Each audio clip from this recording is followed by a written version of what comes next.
Punten guys, Robot di sini di channel Mang Robot. Film kali ini menceritakan MC kita yang bernama Jin, seorang mantan komandan pasukan khusus yang menyamar sebagai guru guna membasmi pembulian di sekolah-sekolah di Korea. Tanpa banyak cocot dan nomor drama, kita langsung dive in ke alur ceritanya. Sikat. Roar.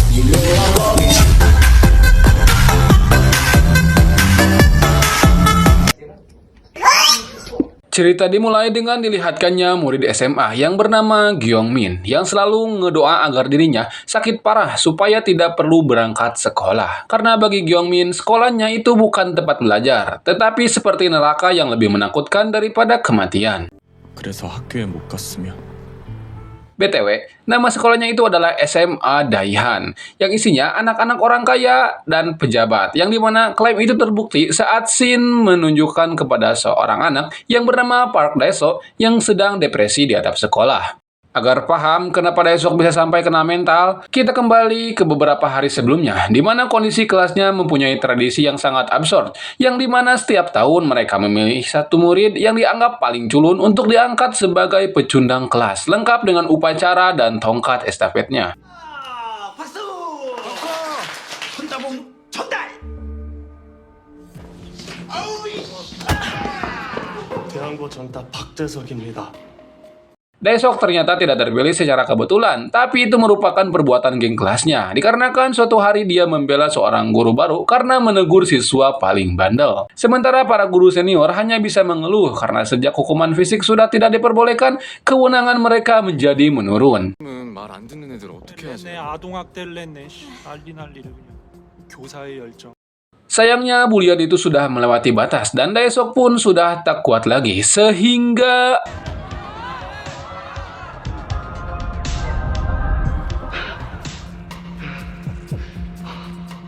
anehnya, setelah Islop datang, mereka nggak menangkap seorang pun karena otak dari pembulian yang menyebabkan Dae-sok logout ini bernama Ryu Jun, seorang anak politisi yang kebal dari hukum berkat kuasa dari ayahnya.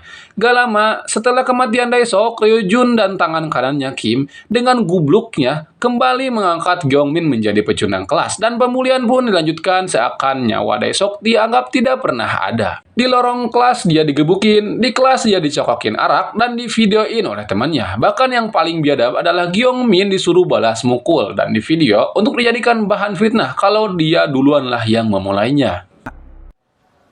아니 너 그냥 한대 쳐라 그냥. 어? 야. Saat di lorong, Guangsu sedang asik ngebully, ternyata di belakang ada seorang orang random yang kelihatannya biasa saja. Tapi, siapa sangka, orang random ini langsung mendaratkan jab keras tepat di atas rahang Guangsu yang membuatnya tumbang satu kali.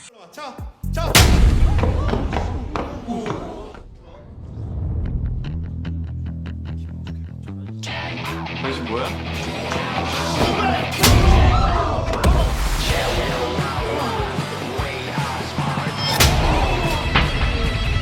Pria Sigma ini bernama Na Hwa-jin, seorang petugas dari Biro Perlindungan Hak Pendidikan. Dan inilah MC kita. Biro ini baru dibentuk pemerintah Korea yang bertujuan untuk menyelidiki kasus-kasus di sekolah yang isilopnya sudah disogok duit. Dan dengan kewenangannya, dia bisa menyamar menjadi murid biasa dan boleh menonjok murid lain bila diperlukan. 자, 반대쪽!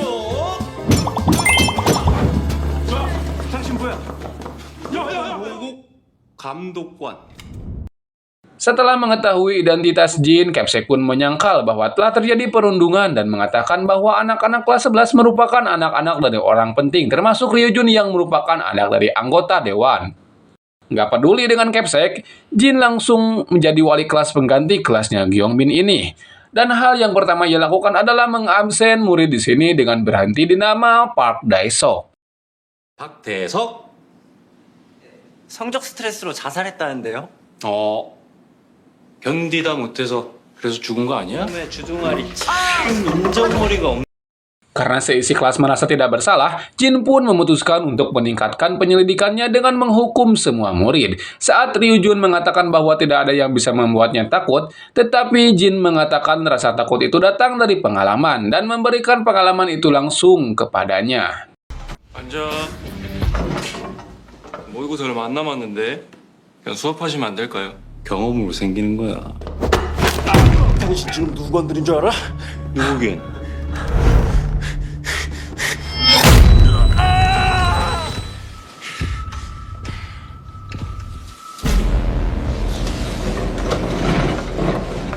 Tak cukup dengan aksinya, Jin pun lanjut ngasih paham kepada Ryujun di kantin karena tingkahnya yang sok iye dengan menyerobot antrian dan membuang makanannya. Lantas Jin pun ngasih paham dan memperlarukan Ryujin di hadapan semua orang.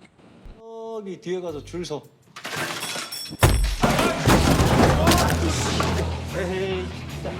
아우 이뻐라. 우리 준영이 이렇게 보니까 밥잘 먹자. Jin paham betul bahwa masalah di SMA gak akan beres cuma dengan nonjok Ryujin. Soalnya di belakangnya ada sosok ayahnya yang bernama Ryu Gwangpil, yaitu seorang politisi senior yang katanya akan menjadi kandidat presiden Korea selanjutnya.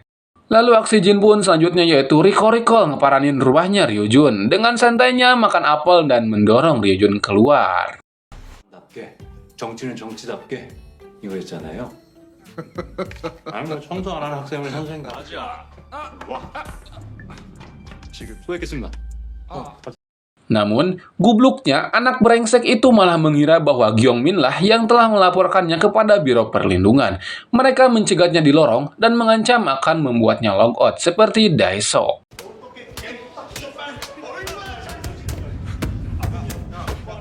Bulian yang diterimanya membuat Gyeongmin kena mental dan ikut-ikutan berdiri di atap sekolah. Namun, untung saja Jin datang tepat waktu dan memberikan dua pilihan, yaitu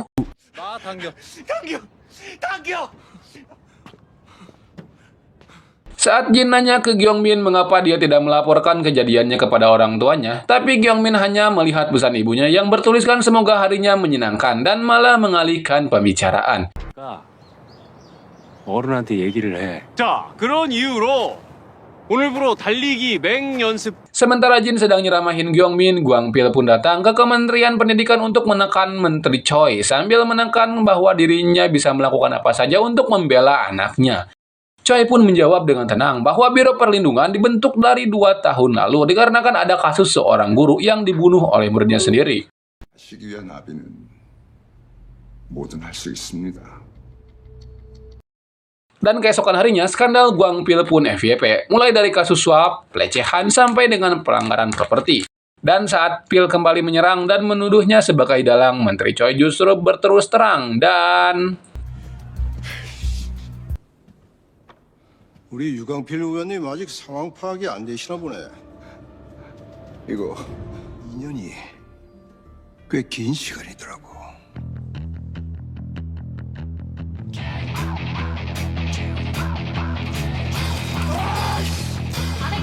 우리 아들 유모군이 동급생을 극단적 선택으로 몰건보호국은 기존 교권 보호원부를 Shin berganti ke sekolah, mengetahui backingannya Ryujun tumbang, teman-temannya yang selama ini dibully membalaskan semua perbuatannya itu. Namun Gyeongmin tidak merasa lega saat melihat itu, akan tetapi dia merasa lega saat Daesok menjadi pencundang kelas pengganti dirinya. 다르지 임마. 그러니까 너는 후회도 하지 말고 반성도 하지 마. Tak terduga Ryujin yang sudah kepalang malu melakukan hal gila dengan menyiramkan bensin di kelas dengan niat membakar semuanya.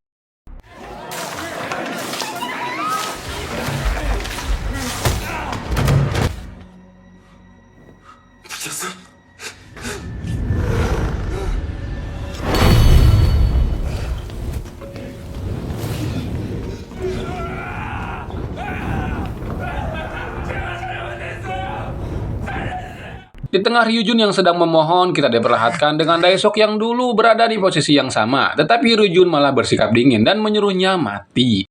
뒤져 그럼.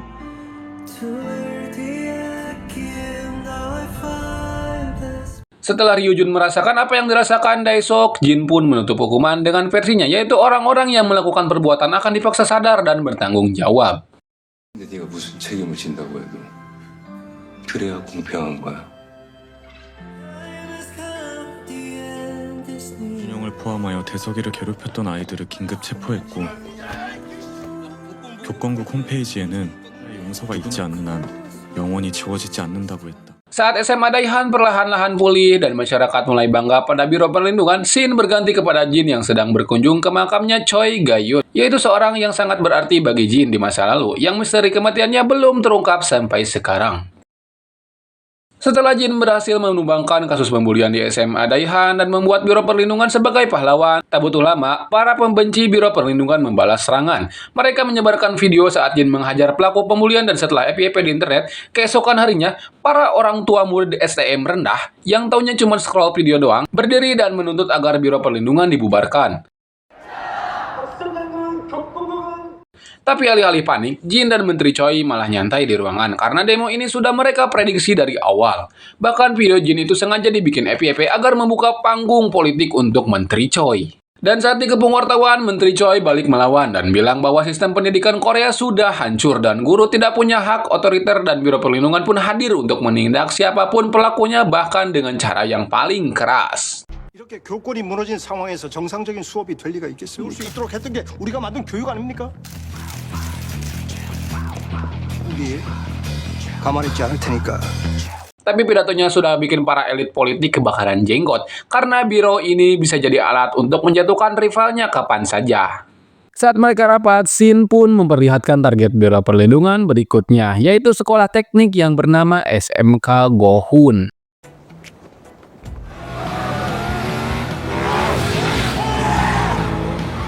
Dan benar saja baru beberapa langkah masuk, seorang siswa pindahan yang bernama Bong Gendai ini langsung dipalak udut sama anak-anak di sekolah itu. BTW kita panggil aja dia Ucup ya, biar gampang. Tapi Ucup malah ngasih uang ke mereka sebagai uang perlindungan. Tapi siapa sangka justru pemberiannya itu memunculkan permintaan yang paling absurd, yaitu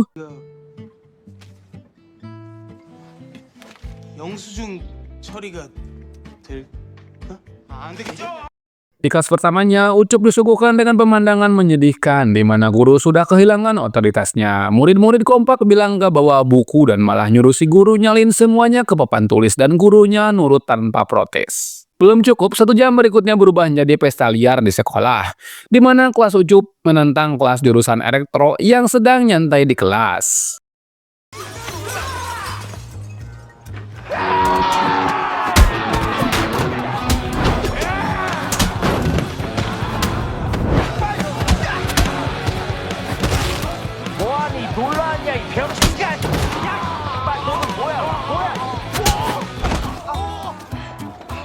Di tengah pergelutan itu, seorang murid yang bernama Yongju menjelaskan bahwa sekolah ini sebenarnya adalah arena audisi geng, di mana para pentolan dari jurusan yaitu Son Huang dari otomotif dan Beom dari elektronik sengaja bikin ribut tiap hari agar dilirik sama bos kelas 12 yang bernama Jang Kwon Yok, seorang gangster muda dengan bisnis puluhan jutanya itu. Di ruang rapat, Capsek memanggil Biro Perlindungan sambil menjelaskan kondisi di sini bukan masalah disiplin, melainkan perang melawan kejahatan. Dengan bukti, guru mantan atlet judo saja tulang selangkangannya sampai patah gara-gara mereka.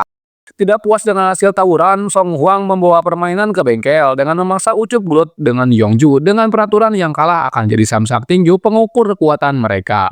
Yongju yang sudah biasa dipukulin minta Ucup buat mukulin dia saja karena kalau tidak mereka akan dipukulin lebih parah. 혹시 그 전투력 측정기가 뭔지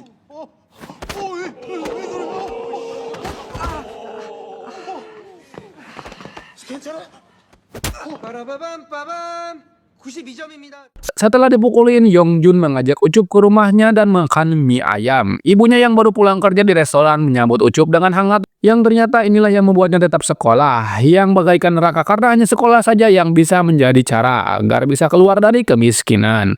Saat Yongju kembali bersekolah, Jin datang memperkenalkan dirinya sebagai petugas Biro Perlindungan dan memberi satu janji yang tidak pernah dia dapat dari orang dewasa manapun.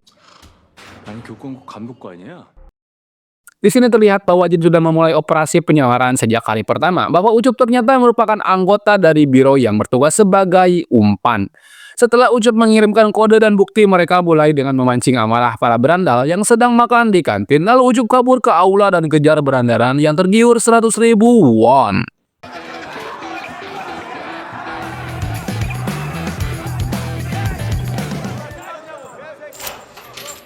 Di aula yang sudah ia siapkan, Jin pun muncul dan memperkenalkan dirinya sebagai petugas Biro Perlindungan yang menertibkan SMA Daihan. Lalu dia memberikan 3 pilihan, di mana salah satunya untuk menumbangkannya. Para berandalan merasa karena jumlahnya banyak, mereka akan mudah mengalahkan Jin yang hanya 1 orang. Akan tetapi,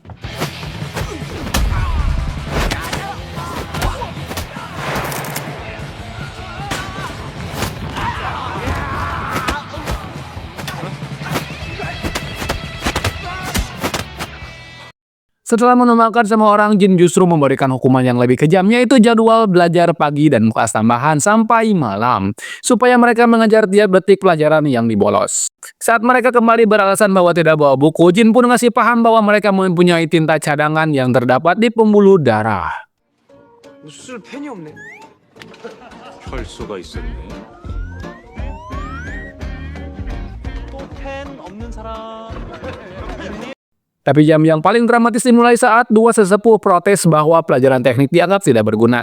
Mendengar itu, Jin justru memasukkan mereka ke dalam mobil yang remnya bermasalah dan melaju tanpa kontrol di area sekolah.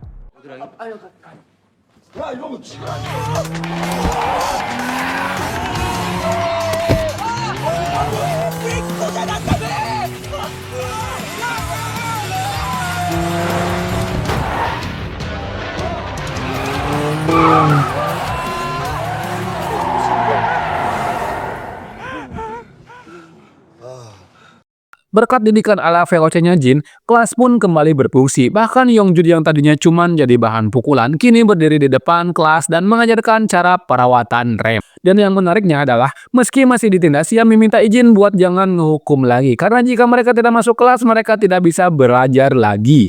Tapi sialnya, kebaikan Yongjun justru disia-siakan oleh Song Hwan dan Kim Beong. Diam-diam mereka merencanakan untuk kabur dan menemui bos mereka di tempat hiburan malam.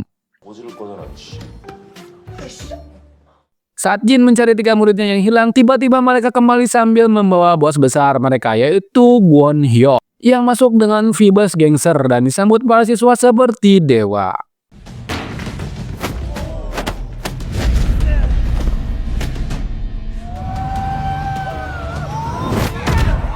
Tapi Jin sengaja kalah di awal.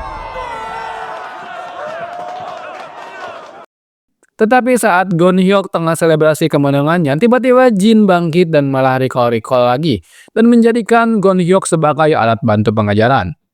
Strateginya, ternyata Jin sengaja untuk memancing Gon Hyuk agar memanggil semua komplotan gangsternya, agar akar masalah dapat dicabut dalam 1 malam. 교육이 필요하다고 한 거야. 어?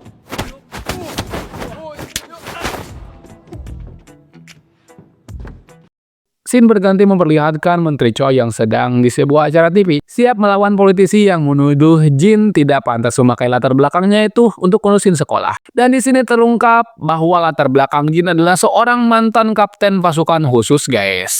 Pantesan Jin cerdas dan jago gelut ya. 감독관이 군인 학생들이 만든 조폭까지 있어요. 괴물로 잡아야 하지 않겠습니까? Dan malam itu benar saja, teman-teman gangster dengan mobil-mobilnya tiba di sekolah. Setelah memastikan bahwa di antara mereka tidak ada yang masih berstatus sebagai murid, Jin pun memberikan satu peringatan terakhir sebelum terjadi pembantaian olehnya.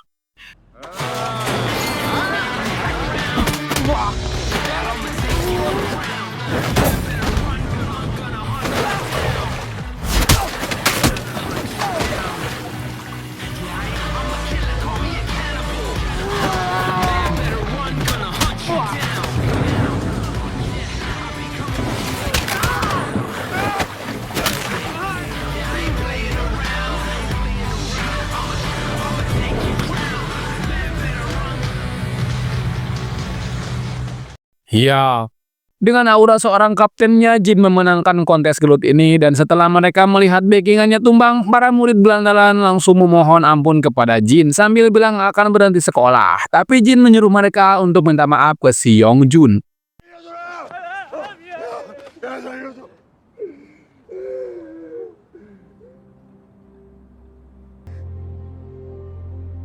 하기 싫으면 하지 마. 그건 니들 인생이니까.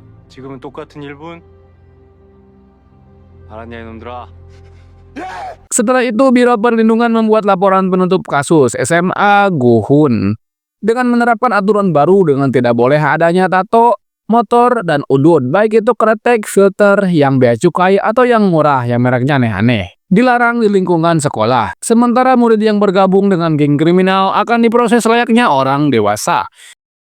Dan episode 1 dan 2 pun tamat. Jadi kesimpulan untuk video ini adalah jangan suka membuli. Nanti kalau dibully balik, nanti nangis. Kayak si Rio Jun. Untuk episode selanjutnya akan Mang Robot upload kalau udah beres ngeditnya. Mang Robot pamit. Ciao.